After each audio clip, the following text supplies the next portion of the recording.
বাজার ভাই ভালো, তো বাজার বড় গরুর দিক দিয়ে ভালো না, ছোট গরুর দিক দিয়ে ভালো আছে মোটামুটি, আল্লাহ আলহামদুলিল্লাহ। আমাদের যে আশা ছিল এই আশা হয় নাই, তার জন্য আমরা একটু লসের পাল্লায় আছে আর কি। গরুর দাম আমরা খাওয়ান দিক দিয়ে খাওয়ায় কথা বলতে পারি নাই, কারণ বেচার দিক দিয়ে আমরা লস, যেসব দাম বাড়তি আছে আমরা গরু বেচতে পারি নাই। খাবার দাম মনে হয় প্রচুরই বাড়তি, যেমন ভুসি কিনো লাগছে আমরা 60 টাকা, ফিট কিনো লাগছে 80 টাকা 50 টাকা, এইদিকে তো মনে করেন সব দিকেই বাড়তি।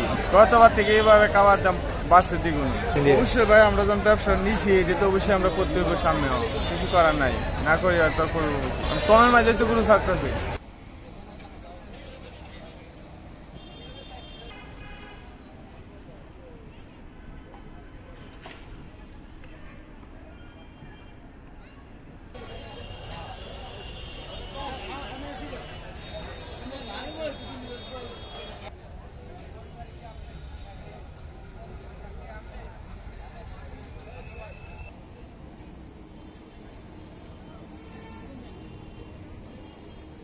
গত বছর থেকে এবার খুব খারাপ দিচ্ছে।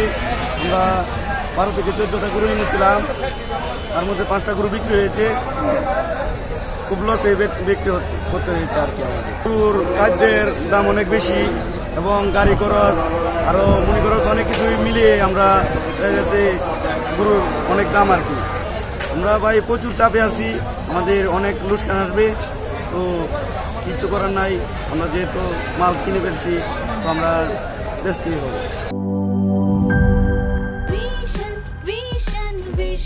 100% কপার কন্ডেন্সারে তৈরি ভিশন ফ্রিজ, তাই গুণে মানে অটুট থাকে বছরের পর বছর।